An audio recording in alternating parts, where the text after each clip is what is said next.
Vamos nuevamente a nuestro móvil. Allí está el senador Federico Pinedo con nuestra compañera Carla Ricciotti. ¿Cómo estás, Carla? Te saludo nuevamente.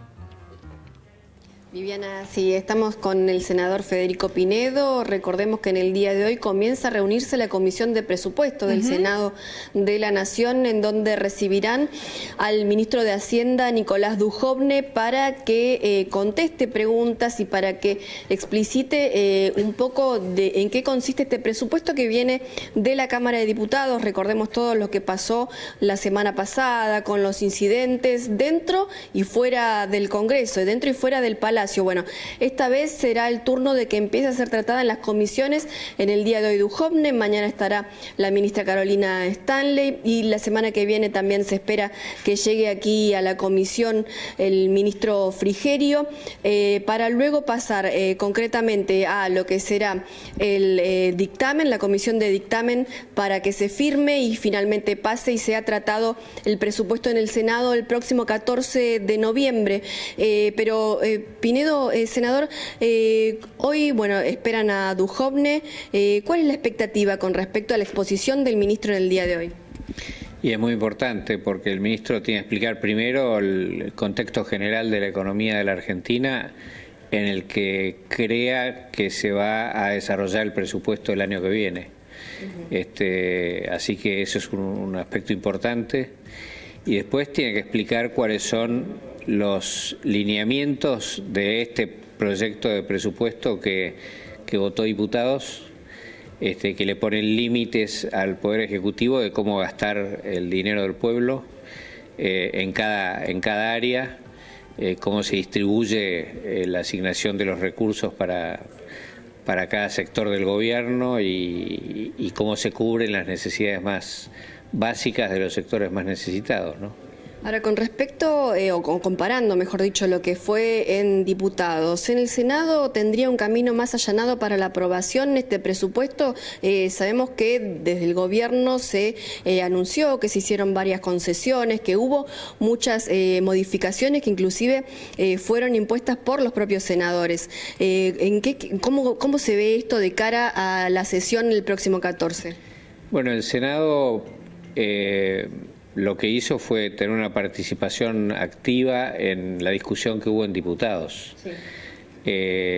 A través de distintos senadores de la oposición y del oficialismo hemos podido participar de esas discusiones que fueron llevando al presupuesto que votó diputados, que eran discusiones con los ministros, con los gobernadores de distintas provincias, y con los senadores que hacían aportes, que pedían que se tomen determinadas decisiones.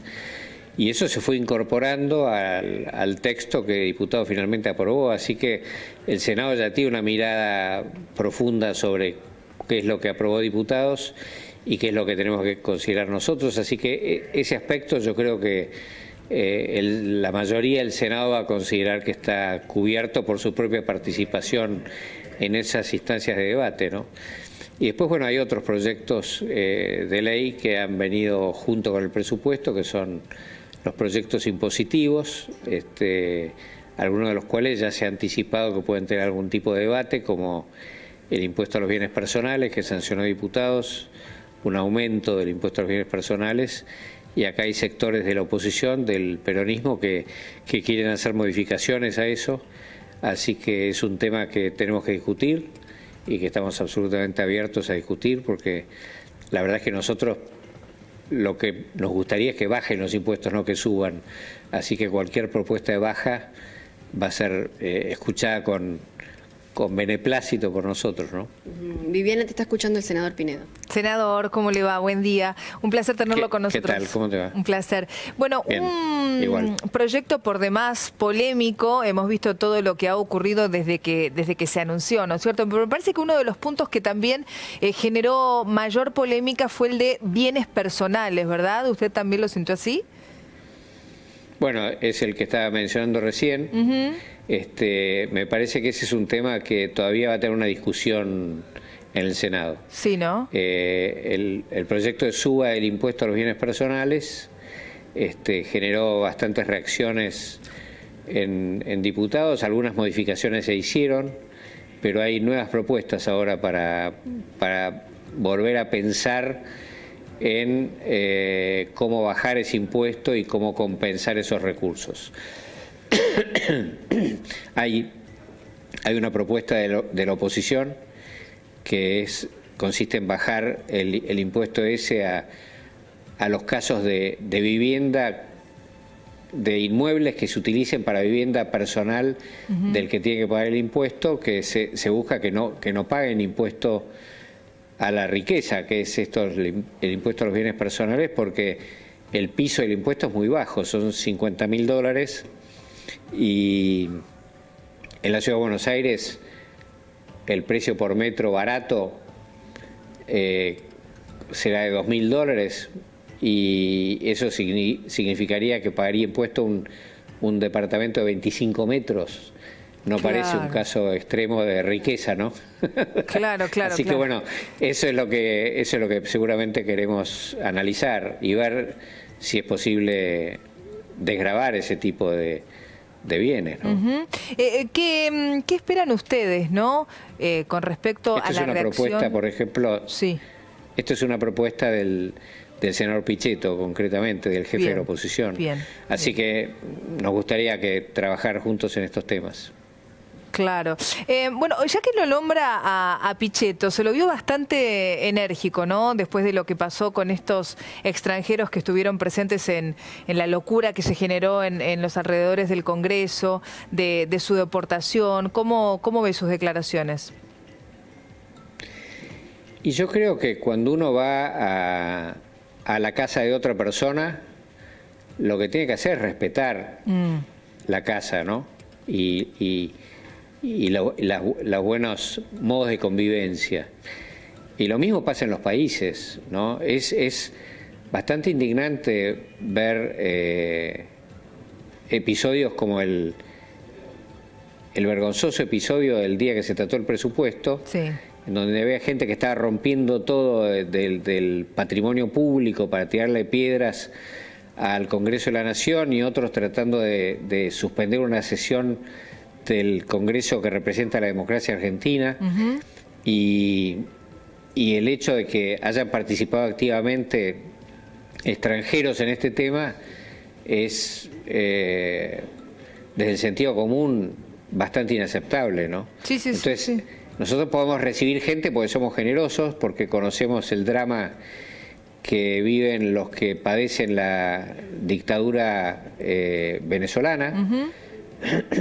Estos señores aparentemente están de acuerdo con la dictadura venezolana, pero de todas maneras nosotros hemos recibido como a 100.000 venezolanos con las manos abiertas y con buena voluntad, y son gente de trabajo y que colabora con nosotros en la vida en comunidad que tenemos en la Argentina, pero gente que se dedica a estas otras cosas me parece que no debería tener cabida en la recepción por parte de nuestro país ni de otros que estén en igualdad de circunstancias. Recordemos, 2 ciudadanos venezolanos, 1 paraguayo y 1 turco, en total 4 extranjeros, ¿no es cierto? Pero para que sean deportados, ¿qué se necesita primero? Más allá de lo que pase ya con su residencia, ¿qué se necesita para lograr deportarlos? Bueno, se necesita probablemente decisiones administrativas y judiciales, ¿no? Eso es lo que supongo se está investigando. En la medida en que se detecte que han vulnerado reglas, lo que muchos queremos es que la ley tiene que ser muy estricta y muy severa, porque es raro, además, todas estas cosas requieren una investigación un poco más profunda. Cuando uno ve que algunos de estos inmigrantes ingresaron por lugares extraños, por Salvador Massa, en el norte de la Argentina, un lugar que conocemos bien porque hemos investigado corrientes de narcotráfico en ese lugar y demás, me parece que requiere otra mirada, ¿no? Pichetto habló de... Hay que investigarlo bien y duramente. Sí, Pichetto habló en su momento de una posible reforma migratoria. Sí, yo personalmente soy partidario de que haya reciprocidad, de que las condiciones que requiera la Argentina para recibir migrantes sea la misma que requiere el otro país para lo mismo. Me parece que si la Argentina dijera somos espejo de otros países, el régimen migratorio argentino sería mucho más estricto. Senador, por último, y agradeciéndole su tiempo, quería preguntarle su opinión sobre la elección de Jair Bolsonaro como nuevo presidente de Brasil, pero fundamentalmente de las palabras de quien puede llegar a ser su futuro ministro de Economía al hablar del Mercosur, ¿no? Y que para Brasil el Mercosur no es prioridad. Yo creo que se requiere un diálogo serio y de alto nivel político entre los dos gobiernos. Me parece que nosotros hemos construido con Brasil una relación estratégica muy importante y me parece que el corazón de un desarrollo de política exterior de toda América del Sur, eso, ¿no?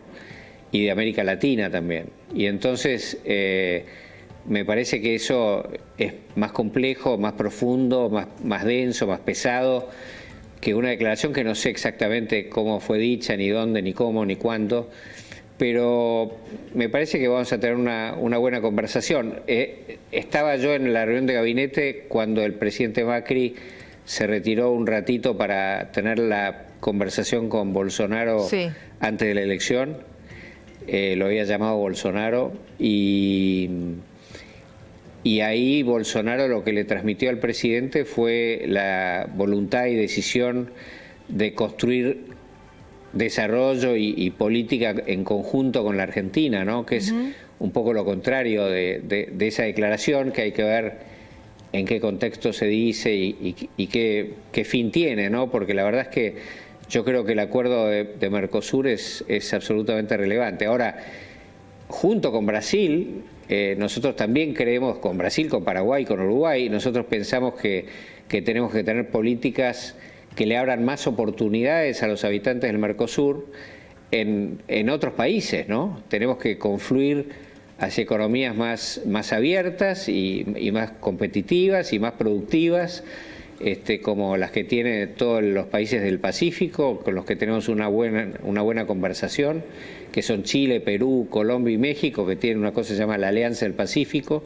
que son otros 200 millones de personas, y eso hay que ir confluyendo para generar unidad latinoamericana, y no, el camino no es el aislamiento, así que espero que podamos trabajar juntos con Brasil en ese sentido. Casi diría que creo que vamos a trabajar juntos con Brasil en ese sentido. Gracias, senador, por su tiempo. Gracias, Carla, también. Y, por supuesto, vamos a estar atentos a lo que ocurra a partir de las 15 allí en el Senado con este proyecto de presupuesto para el próximo año. Muchísimas gracias. Gracias a ustedes. Un abrazo.